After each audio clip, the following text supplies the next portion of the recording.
아들. 예, 오늘까지 또 홀리어들 하고요. 다음 주 또 다다음 주 2주 동안은 또 외부 일정이 있어서 또 주중에 좀 화요일 목요일 비울 시간들이 있고, 그래서 일단은 2주 이후에 마지막 주는 또 미국에서 또 손님이 또 찾아오신다 그래가지고 시간을 함께 보내야 되고요. 5월 첫 주부터 진행하도록 하겠습니다. 어떻든 뭐 주중에는 계속 한 구절 한 구절 가족 단위로 나가는 것은 또 일정하고요. 예, 오늘은 5절입니다. 주도 한 분이시요 믿음도 하나요 침례도 하나요. 하나님의 생명은, 다시 말해서 영생은 예초부터 내 안에는 선한 것이 없었다는 사실을 철저하게 깨닫고, 더불어 애초부터 하나님과는 철저히 분리된 존재로 살아가고 있었다는 사실을 인정하게 된 사람에게 열려진 하나님의 기회입니다. 나아가 창조자 하나님의 구원 계획을, 다시 말해서 예수님을 남은 생애의 주인과 왕으로 인정하고 모셔드림으로써 하나님과의 영원한 연합을 이루게 된 사람에게 건네지는 하나님의 선물입니다.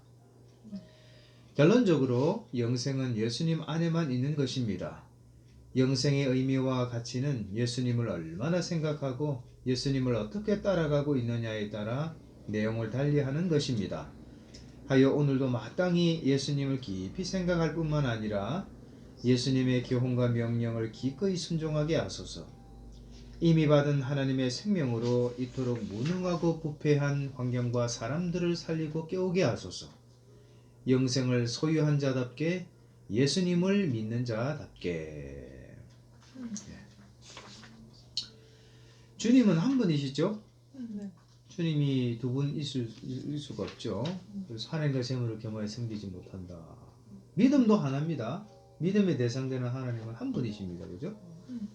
그리고 이것에 대한 이제 증거죠, 증거. 내가 하나님을 믿는, 예수님을 주인으로 믿는 하나님의 자녀다, 예수님이 시소다는 것을 증명하는 방법이죠. 침례는.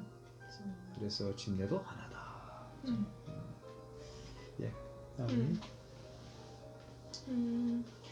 요즘 하나님의 계획이 얼마나 세세하게 세밀하게 오차가 없는지를 깨닫고 있는 요즘인데, 그래서 하나님은 정말 나의 탄생부터 나의 모든 것을 다 이렇게 생각하시고 열어두셨겠다. 그래서 하나님의 그 인도하심이 참 놀랍구나, 그런 생각을 하고 있는데, 오늘 여기도 하나님의 기회라고 돼 있는 걸 보면서 요새 하나님의 사랑이 정말 얼마나 큰지 그거에 대해서 묵상을 많이 하고 있어요. 근데 이렇게 나에게 기회를 언제나 열어주시고, 그 기회를 내가 볼 눈만 있다면 기회가 도처에 깔려있는 게 기회라는 것이 그 또한 또 감사한 것 같고, 그래서 이번 부활주일 맞이할 때 그 전날 밤에 왠지 뭔가 설레어서, 뭔가 예수님이 딱 깨어나셔서 나를 만나러 오신다는 그런 그림과, 이렇게 우리가 부활주일 예배를 하는 그 자리에 요렇게럼 얼굴을 비추시면서 우리를 보고 나를 보고 계시지 않을까 하는 그런 분위기가 상상이 되면서 되게 기대가 됐어요. 근데 그게 예수님은 그날만 그런 게 아니라 이제 모든 순간 나를 그렇게 지켜보고 계실 거기 때문에 더욱더 깨어서 살 명분과 나의 생각이 좀 더 다듬어지는 것 같은데, 그래서 나에게 영생의 의미와 가치가 예수님을 얼마나 생각하고 어떻게 따라가느냐에 따라 달라진다고 하니까 내게 있어 영생의 의미와 가치를 오늘도 다시금 다지게 되는 것 같아요. 그렇죠. 영생. 영생이 뭐냐? 요한복음 17장 3절에는 이렇게 정의를 해요. 영생은 곧 유일하신 참 하나님과 그가 보내신 자 예수 그리스도를 아는 것이다라고 되어 있어요. 성경이 우리에게 이렇게 증언합니다. 영생은 결론적으로 아는 것이다. 그 아는 것은 경험으로 아는 거예요. 그죠?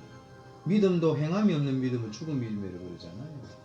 행함으로 우리의 믿음이 증명되는 거죠. 그리고 믿음의 대상되는 하나님을 믿기 때문에 우리가 순종하는 거죠. 나의 계명을 가지고 지키는 자라야 나를 사랑하는 자니.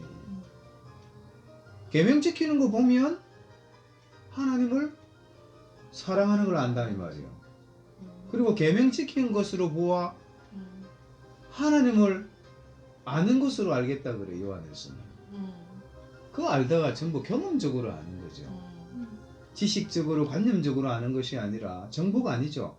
실시간으로 나와 동행하시고 내 지금 현재 오늘 앞으로의 삶 가운데 섭리하시고 함께 동행하시는 살아계신 하나님을 내가 경험으로 아는 거예요. 이런 알에 대한 깊이가 높이가 넓이가 확장될수록 믿음은 더해지겠죠. 이게 영생이다. 그래서 우리가 막 죽어서 가는 천국, 영원의 생명, 그거는 이 땅에서의 영생이 이어지는 겁니다. 그래서 영생을 또 우리가 좀 더 깊은 의미를 헤아려 보자면 하나님과 영원한 연합, 유일하신 참 하나님과 그가 보내신 자 예수님, 예수님은 우리 몸으로 나타나신 하나님이십니까? 그분과 영원한 연합이 영생이다. 그럼 영원한 분리는 뭐예요? 영벌이죠. 그러니까 영원한 분리된 상태를 우리는 지옥이라고 그런다. 그럼 영원히 연합된 상태가 뭐다? 천국이다. 왜 사실 이 땅 가운데서 하나님 나라를 살고 있는 거죠. 하나님 왕권 통치, 하나님 왕으로 예수님을 왕으로 주인으로 인정하는 모든 통치 영역이 하나님 나라라 그랬으니까 이 영생을 살고 있는 거죠. 이 영생이 어디 있다? 예수님 안에만 있다. 또 증거는 이것이니 하나님이 우리에게 영생을 주신 것과 이 생명이 그의 아들 안에 있는 이것이니라. 아들이 있는 자에게는 생명이 있고 하나님의 아들이 없는 자에게는 생명이 없다. 다시 말해서 예수님 없는 영생 없다. 영생은 예수님 안에만 있다. 이 영생은 하나님의 생명이다. 하나님과 영원한 연합은 예수 그리스도를 통해서만 가능하다 이런 말이죠. 난 하나님 믿겠는데 예수님 못 믿겠다. 예수님은 그냥 성인이다. 위대한 스승이다. 선생이다. 말이 안 되죠. 하나님의 생명은 예수님 안에만 있어요. 그래서 예수님을 믿으면 우리는 아무것도 아니지만 예수 그리스도 안에 들어가 있으면 영생을 살아가는 거죠. 이 놀라운 신비. 여기는 학력도 재력도 이 땅 가운데 사회적인 지위도 무의미해요. 오직 믿음으로만 이 믿음이 성령의 역사가 이루어지는 거죠. 사실은 믿어져서 믿는 게 믿음이라. 믿어져서 믿음이 생기면 행하게 돼 있죠. 예수님이 말씀하시고 일깨워 주시고 교훈하시고 명령하시잖아요. 행하게 돼 있죠. 그래서 행하는 믿음이 곧 살아있는 믿음이다. 이 믿음이죠. 그래서 영생에 대해서 조금 더 제가 언급을 했습니다. 오케이, 당신은? 그래서 당시 설명한 것처럼 이 영생에 대해서 저도 생각이 드네요. 그래서 경험으로 아는데 이건 누구에게나 열려있는 거죠. 예수님 믿는 거는. 하지만 그 영생의 뭐 질이라고 하나? 이거는 다 경험하는 경험치는 다 다르니까 질의 차이는 있다. 그러면서 얼마나 생각하고 어떻게 따라가고 있느냐에 그렇죠. 따라서 그 내용이 달라진다는 거, 믿음의 내용이 달라진다는 거. 그래서 자기를 부인하면서 또 예수님의 말씀대로 이렇게 살아가려는 거죠. 매일매일의 이런 훈련을 통해서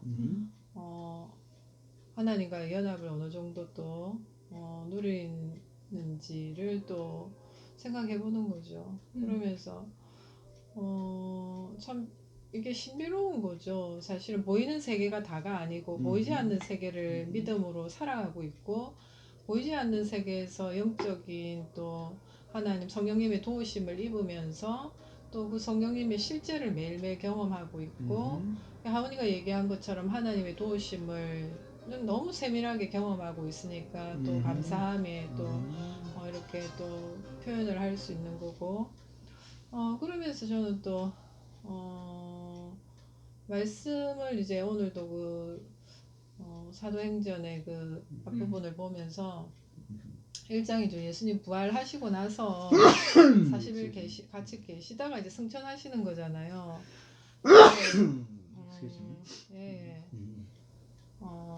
예수님 살아 계실 때도 그렇지만 부활해서 이제 40일 같이 살다 이제 올라가시는 그 순간에도 제자들은 예수님 그 말을 다 이해를 못한 것 같아요. 그래서 이스라엘 나라를 회복시키실 때 이때입니까? 이러면서 제자들은 다른 생각을 하고 있는 거예요. 예수님 그렇게 말을 했는데도.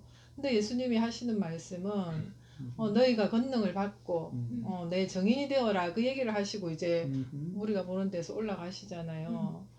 그러면서 이제 제가 말씀을 보면서 말씀이 말하는 하나님의 생각과 또 내가 육신의 눈으로 볼 때는 이 생각이 너무 차이가 나는 거예요. 그러면서 정말 성령께서 말씀하시는 그 말씀을 제대로 내가 이제 깨달아갈 때 아버지의 마음을 알게 되는 거고, 그러면서 제자들도 그랬고 그 이제 하나님이 하실 일들을, 그죠? 영생의 의미에 대해서도 그 땅에서 이 땅에서 어느 정도인지도 이제 제자들도 몰랐고, 하지만 그 모든 것을 이제 성령을 받으면서 이제 제자가 사도로서 정말 성령의 권능으로 이제 그걸 보이지 않는 것이 보이게 되고 들리고 그러면서 믿음의 삶을 정말 이렇게 역동적으로 살아가잖아요. 그러면서 저도 계속해서 이렇게 하나님께 집중하고 말씀에 집중하면서 더 내 안에서 그런 말씀의 능력이 나오기를 계속 간구하고 있는 거죠. 여전히 매일 나의 육신의 정욕을 또 십자가에 못 박으면서 계속해서 하나님과 예수님을 이제 묵상하면서 말씀대로 살고자 또 계속 간구하고, 그러면서 조금씩 이제 하나님 주시는 그 나라를 경험하는 거죠. 그러면서 말씀 가운데 이제 정말 내가 두려워하는 것이 뭘까도 생각해보고, 근데 말씀 분명히 복음서에도 오직 두려워할 자는 하나님밖에 없다라고 분명히, 그죠? 영벌에 처할 수 있는 그 권세를 가진 그를 두려워하라, 그를 두려워하라, 하나님만 두려워하라는, 그러니까 이거는 경외죠, 경외. 정말 그래서 내가 온전히 하나님만 두려워하면서 경외하면서 모든 나의 육체를 또, 그죠? 다 이렇게 말씀에 굴복시키고 그런 거에 대해서 또 성령께서 또 일하시니까 그런 부분이 감사하고 그래서 정말 믿음만큼 이게 영생을 누리는 그 차이가 정말 더 기대되는 거죠. 또 더 기대되고 우리 가정과 우리 교회와 또 만나는 이들과 함께 그런 또 영원한 생명을 또 정말 생명은 또 나눌수록 더해지니까 그런 또 행복감이 더 커질 거라고 생각하고 감사하죠. 그래서 이 고린도서 말씀에 보이는 것은 잠깐이다, 보이지 않는 것은 영원하다. 보이지 않는 영원한 것을 실제로 바라보고 살아가는 삶이 보라보라지 않다. 어렵다, 힘들다. 우리 그리스도 안에서 경건하게 살고자 하는 데는 핍박이 있다. 환난이 있거든요. 그런데 이 환난에 경한 가벼울 경자를 쓰죠. 이 환난에 경한 가벼운 것이 우리가 장차 얻게 될 영광의 중한 무거울 중자를 씁니다. 중한구가 비교할 수 없다. 그러니까 영적 농사는 반드시 열매를 맺는데 영적 농사는 실패하는 적이 없어요. 우리가 자연 농사는 이 땅에서 농사는 이 천기가 하늘이 비를 안 내려주고 햇빛을 안 쬐어주면 풍작을 우리가 뭐 잘 키웠다가도 태풍이 불어가지고 뭐 과실이 다 떨어지고 배가 다 넘어지잖아요. 이러면 잘 됐다가도 끝판에 흉년이 돼버린다고. 어떻든 하나님께서 더 끝까지 도와주셔야 되는데 영적 농사는 뿌린 대로 반드시 거두게 하시고 심은 대로 거두게 하신다. 절대 실패하는 법이 없다 이거예요. 영적 수고, 영적 농사가 뭐예요? 보이지 않는 영원한 하나님 나라를 바라보고 보이지 않지만 살아계신 하나님을 철저하게 믿고 그분이 말씀하신 우리 눈으로 볼 수 있는 이 성경이죠. 성경. 하나님의 말씀이라 그러잖아요. 예수님의 교훈과 명령이라 그러잖아요. 이거를 정말 실시간으로 우리가 살아내면 이것에 대한 열매는 하나님께서 반드시 열매를 맺게 하신다. 그리고 사실은 그 무엇보다도 우리 자녀들에게 전해줘야 될 가장 큰 유산이다. 그 우리 신앙의 유산이라 그러잖아요. 그런데 이 성장기 때 이거는요, 뭐 100분의 1이라 이것도 조금 하긴 해야 돼. 그러나 너무나 많은 이 세상적인 것들을 채워야 돼. 경쟁에서 살아남기 위해서. 그런 교육이 현장 가운데 자라고 있다는 거예요. 게임 끝입니다, 이거. 근데 그러면 우리 영혼과 흔히 영혼의 실력이라 그러잖아요. 능력, 기능이라 그러잖아요.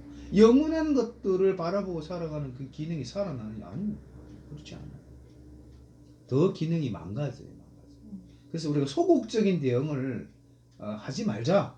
영하는 거 적극적인 대응을 하자. 적극적인 대응은 뭐예요? 하라 그러는 거를 적극적으로 실천하는 거죠. 그리고 히브리서 기자가 그런 얘기를 하잖아요. 예수를 깊이 생각하라 그러잖아요. 깊이 생각하라 그러잖아요. 사람은 생각하는 존재이기 때문에 뭘 생각해도 생각합니다.